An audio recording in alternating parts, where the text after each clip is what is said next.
రమేశ్వర్ గారికి అంతటి లోకమంత్రం ఇది. కోటి రూపాయల భూమి ఇప్పుడు 50 లక్షల కట్టుకోలేదు.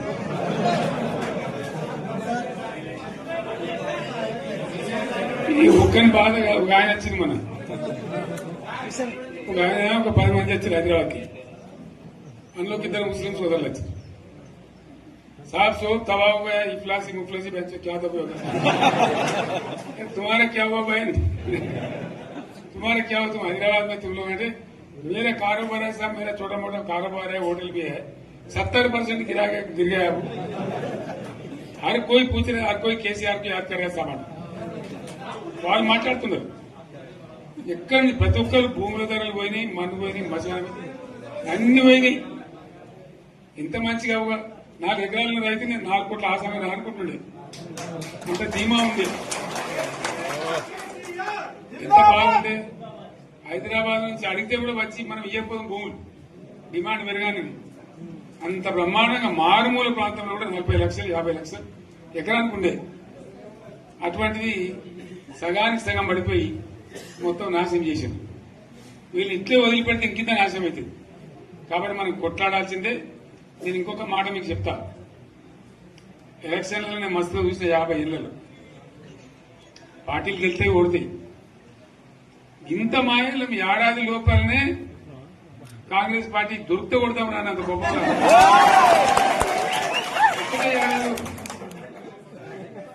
ఇంకా వాళ్ళ పొంద తెలివికి నిన్న వారి పార్టీడే మంది పెట్టలు అదేందో పోలింగ్ పెట్టిన వాడు చూసినా మీరు? ఆ పోలింగ్ పెడితే 70% మనకు వచ్చింది, 30% మనకి.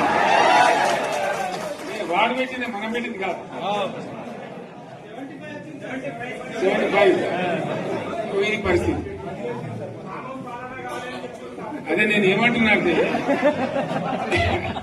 ఫామ్ హౌస్ అంటే ఏముంటది, వారి ఉంటది, మాకు ఉంటది, అల్లం ఉంటది. కాంగ్రెస్ వాళ్ళు ఎంత మంచి చేస్తే పారబడి తవ్వచ్చు కూడా లంగత. దీన్ని ఫామ్ హౌస్ అని మనం బదనాం చేసి అంతే కదా. నేను ఏమంటున్నా అంటే, అన్ని మబ్బులు విడిపోయినట్టు ప్రజలకు అన్ని తెలిసిపోతున్నాయి. మంచి ఏంది, చెడ్డ ఏంది, ఏం జరిగింది అన్ని ఇంకా ఘోరమైందని చెప్తున్నా. వీళ్ళ తెలియదక్కతనానికి ఏమైంది? నిన్న మొన్న రిపోర్ట్ వచ్చింది. Comptroller and auditor general of India అని కాగ్ అంటారు దాన్ని. కాగ్ రిపోర్ట్ వచ్చింది. పోయిన సంవత్సరం మన గవర్నమెంట్ లో వచ్చిన ఆదాయం కంటే 13,000 కోట్ల రూపాయల ఆదాయం తగ్గిపోయింది. ఇంకా మార్చి పోయేకల్లా ఇంకో 3-4 వేల కోట్లు అవుతుంది. అంటే 15,000 కోట్ల ఆదాయం పోతుంది. మన గవర్నమెంట్ ఉన్నప్పుడు ప్రతి ఏడాది 15,000 కోట్లు పెంచుకుంటూ పోయింది, చెప్పేసుకుంటూ పోయింది. ఏడాది 10 నుంచి 15,000 కోట్ల ఆదాయం పెరిగేది మన టైంలో. అంత జాగ్రత్తగా మనం వ్యవహారం చేస్తాం. ఇలా ఉల్టా 15,000 కోట్లు పడిపోయింది. ఇంకా వాడేమిస్తాడుగా, ఇంకో ఇస్తారా?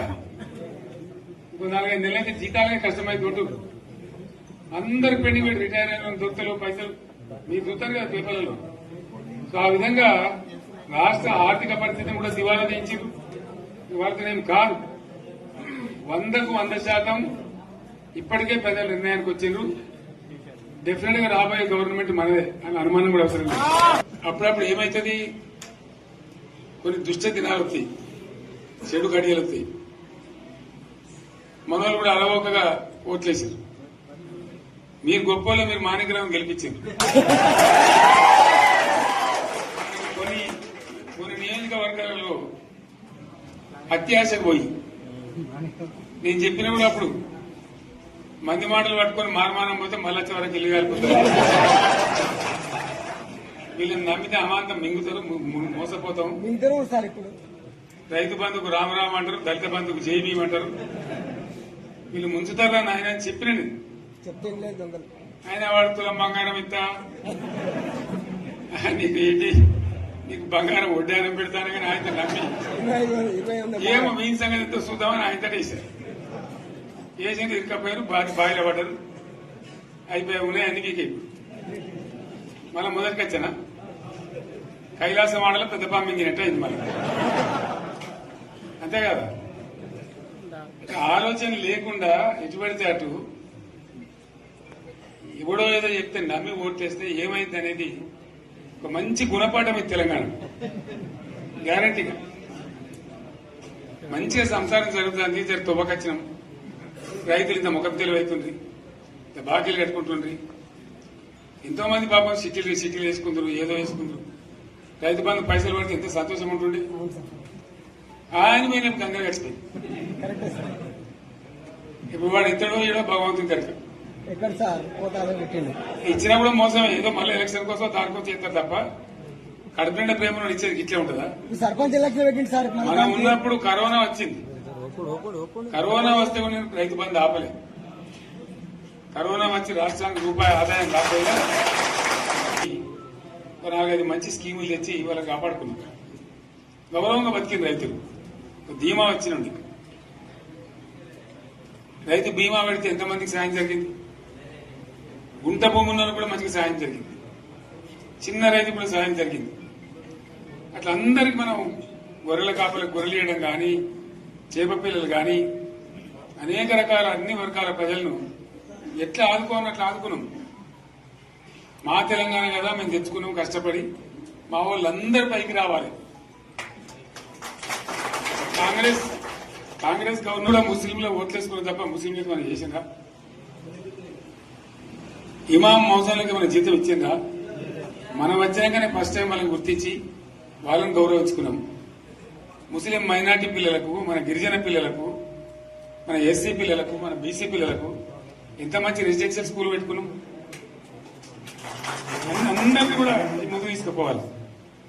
ఇవాళ మన కళ్ళ ముందని నాకు బాధ కలిగేది ఏంటంటే, చిన్న వర్గాల ప్రజలు కాన్వెంట్ స్కూళ్ళలో చదివించలేరు. వాళ్ళ పిల్లలు కూడా బాగా చదవాలని చెప్పి ఎస్సీలకు, బీసీ, మన మైనార్టీ సోదరులకు గురుకుల పాఠశాలలు పెట్టారు. అద్భుతమైన చదువు చదువుకునే వాళ్ళు. ఇవాళ మొత్తం రోజు బడి పిల్లలు విషాహారము, కడుపు నొచ్చుడు, బాధపడు, పురుగులు అన్నం పెట్టుడు. పిల్లలు వెళ్ళిపోతున్నారు. ఆ స్కూళ్ళ నుంచి ఇళ్లకి వెళ్ళిపోతున్నారు. తల్లిదండ్రులు కూడా భయపడి తీసుకుపోతున్నారు. ఏం ఘోరం ఇది నాకు అర్థం కాదు. మళ్ళీ ఇది చేసిన కూడా ఇప్పుడు మళ్ళీ అదే కాంగ్రెస్ పార్టీ.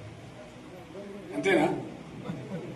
మళ్ళా పాత కాంగ్రెస్ మోపైంది, మళ్ళా కరెంటు కోతలు మోపైనాయి.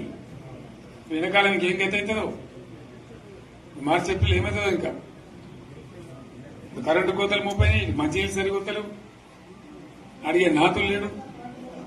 ఎవడన్నా గట్టిగా నిలదీసినట్టు వారికి పోలీసు స్టేషన్లో పట్టేయడం. ఇదేనా రాజ్యం? ఇట్లా ఉండదా రాజ్యం? ఎందుకు వచ్చింది ఈ పరిస్థితి చెప్తా. నాకు తెలిసి నాకేం గుర్తులేదు. నేనేమంటున్నా అంటే, ఇట్లా అనేక పనులు చేసుకున్నాం మనం. గోదావరి నుంచి నీళ్లు తెచ్చుకున్నాం. నీళ్లు తెచ్చుకొని మంచినీళ్ళ తర్వాత సాగునీళ్ళు ఎంపడబడ్డాయి. మెదక్లో యువతల ప్రాంతం అంతా కొంత అందినాయి నీళ్లు. పాత మెదక్ జిల్లాలో నీటికి మిగిలిపోయినాయి. మన 2 తాలూకాలు నారాయణఖేడ్, జైరాబాద్. వాళ్ళకి నీళ్లు రావాలి. ఎట్లా రావాలి గోదావరి నీళ్లు? సింగూరు ఒక టైంలో నిండుతుంది, ఒక టైంలో నిండదు. మరి నిండినప్పుడు ఎట్లా గోదావరి నీళ్ళు దిక్కు? కాబట్టి దయచేసి నేను మీ అందరిని కోరేది, మీకు మంచి ఎమ్మెల్యే ఉన్నాడు మాణిక్రావు గారు. ఆయన నాయకత్వంలో మంచిగా పనిచేసి మంచిగా ముందుకు పోయి చాలా చక్కగా మంచి ఫలితాలు భవిష్యత్తులో సాధించాలి. పరమేశ్వర్ పాటిల్ గారికి, వారు వెంట వచ్చిన మిత్రులకు నేను ప్రత్యేకంగా ధన్యవాదాలు చెప్తా ఉన్నాను.